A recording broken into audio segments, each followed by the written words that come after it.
యోనార్, ఈ రెండు కుటుంబాల అనుమతితో సాగర్ ఇంకా జాహ్నవిల నిశ్చితార్థం జరిగింది. జాహ్నవి వాళ్ళ ఇంటికెళ్ళిపోయింది. కానీ ఒకరోజు హఠాత్తుగా సాగర్ ఫోన్ చేసి జాహ్నవిని వెంటనే బనారస్కి రమ్మని చెప్పాడు.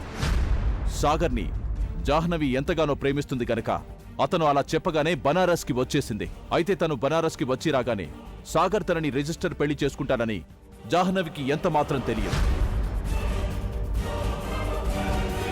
సాగర్కి ఎందుకంత తొందరో తెలియదు కానీ సాగర్ మరీ బలవంతం చేసేసరికి జాహ్నవి అందుకో కాదనలేకపోయింది. పాపం తన తల్లిదండ్రులకి అన్నయ్యకి ఇన్ఫార్మ్ చేయకుండానే పెళ్లి చేసుకోవడానికి ఒప్పేసుకుంది.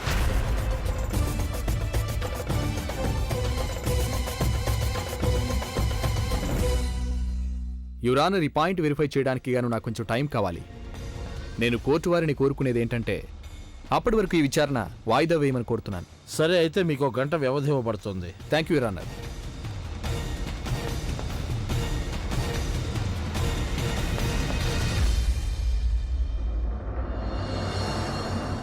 సార్,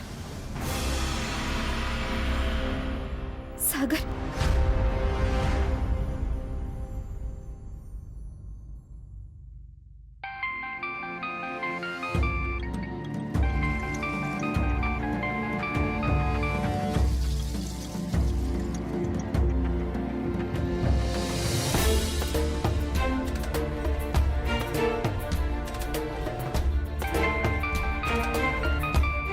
తనకేమని చెప్పను?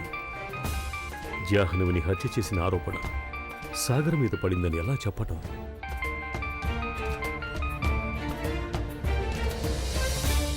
తటపటాయిస్తున్నారు ఎందుకు చతుర్వేదుల నిరంజన్? మీ అబ్బాయే మా అమ్మాయి ప్రాణాలు తీశాడని మీ ఫ్యామిలీ వాళ్ళకి చెప్పారా? మర్డర్ చేశాడు జాహ్నవిని. ఒక జడ్జి గారి అబ్బాయి హంతకుడు అంటే నేను ఇప్పటికీ నమ్మలేకపోతున్నాను. కేవలం ఒక సాగరే కాదు, ఈ హత్యతో మీ కుటుంబం అందరికీ ప్రమేయం ఉంది. ఈ కేసు క్రమంగా ముందుకు సాగుతున్న కొద్దీ ఈ సంగతి పూర్తిగా బయటకొస్తుంది. మా అమ్మాయికి డ్రగ్స్ అలవాటు చేసి తనకి ఓవర్ డోస్ ఇచ్చి చంపేశారు మీరంతా.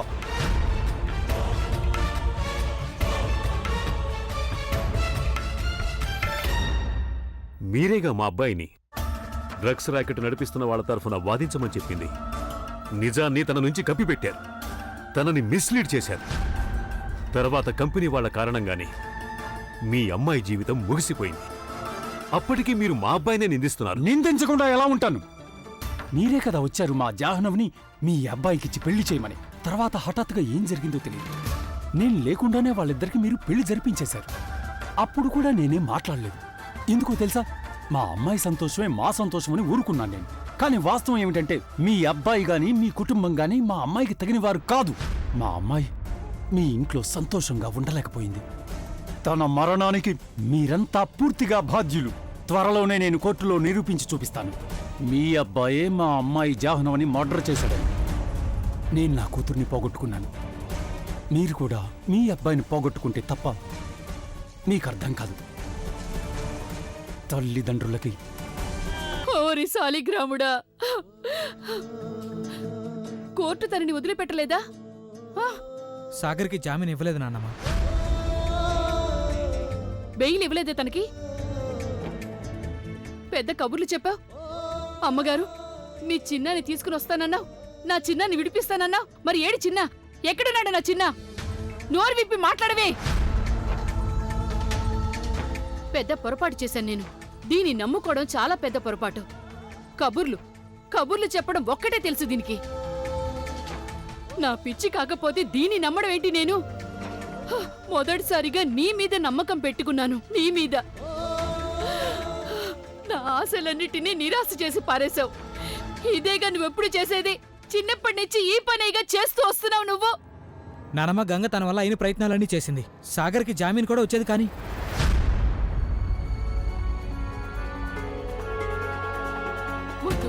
అమ్మగారు, చిన్నమ్మగారు, సాగర్కి బెయిల్ వస్తుంది. తర్వాత విచారణలో కోర్టు తనకి బెయిల్ ఇస్తుంది. మీకు నా మాట మీద నమ్మకం లేదు కదా అమ్మగారు? కానీ నా మీద నాకు పూర్తి నమ్మకం ఉంది. నేను సాగర్ని తప్పకుండా తీసుకొస్తాను. ఎప్పుడైతే నా చిన్న నా కళ్ళ ముందు నా ఇంట్లో కనిపించే వరకు నేను వస్తాడని నమ్మవచ్చు. కానీ నిన్ను మాత్రం పొరపాట్లు కూడా నమ్మను.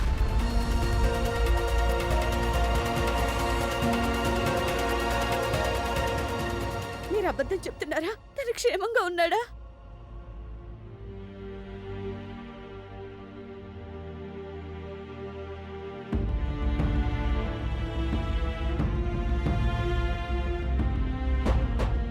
చిన్నమ్మగారు, ఆశ ఒక్కటే మనిషిని బతికి ఉంచుతుంది. నా ఆశ ఇంకా భంగం అయిపోలేదు. వచ్చే విచారణలో సాగర్ విడుదలైపోతాడు.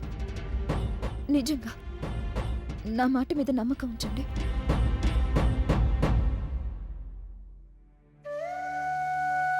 మా ఆవిడ మరణానికి గాను నేనే బాధ్యున్నని ఒప్పుకుంటున్నాను.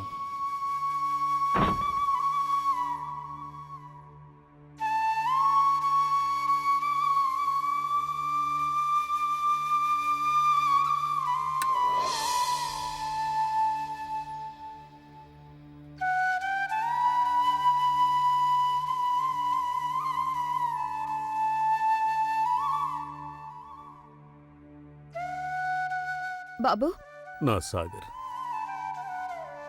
మనం సాగర్ని పోగొట్టుకున్నాం గంగా, శాశ్వతంగా పోగొట్టుకున్నాం.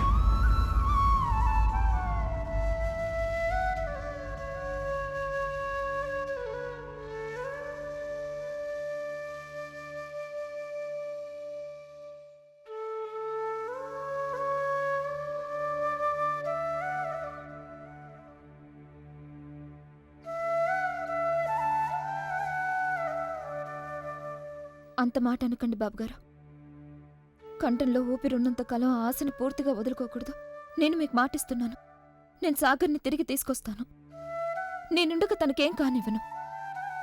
సాగర్కేం జరగదు. నేను తనని ఇంటికి తిరిగి తీసుకొస్తాను. నేను వాగ్దానం చేస్తున్నాను. అసలు సాగర్ ఏ తప్పు చేయనప్పుడు తనకే నేరానికి శిక్ష పడుతుంది?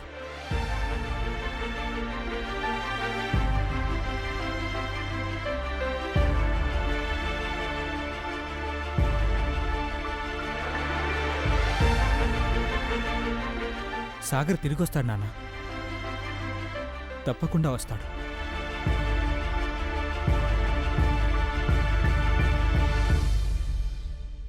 ఐ నో మీరు తనని ఎంతో ప్రేమిస్తారు. అలాగే నన్ను కూడా. నా మీద నాకే కోపం వస్తుంది. ఎందుకలా అయిపోయానో నాకే తెలీదు. కానీ ఇప్పుడు నా తప్పు నేను తెలుసుకున్నాను. నేను చేతులు జోడించి మిమ్మల్ని క్షమాపణ అడుగుతున్నాను. మీరు మీ అబ్బాయిని క్షమిస్తారు కదూ?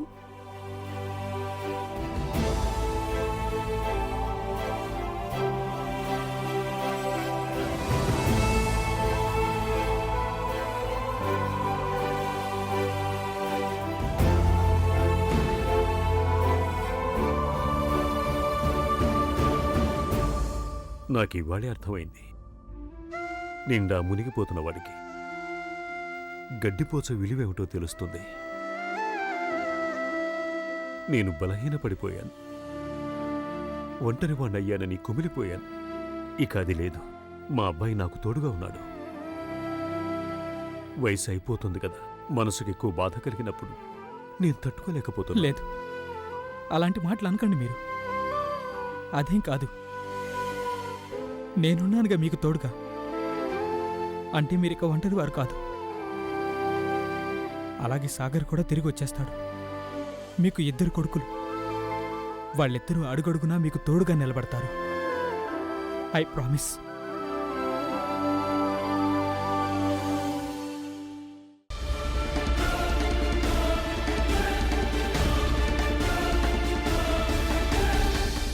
కొంచెం ఆగు సాగర్.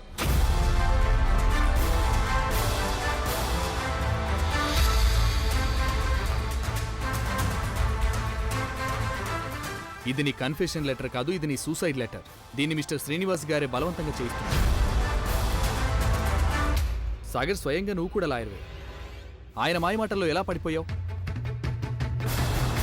మీరు మా క్లయింట్ చేత బలవంతంగా ఏ పేపర్ మీద సంతకం పెట్టించడానికి వీల్లేదు.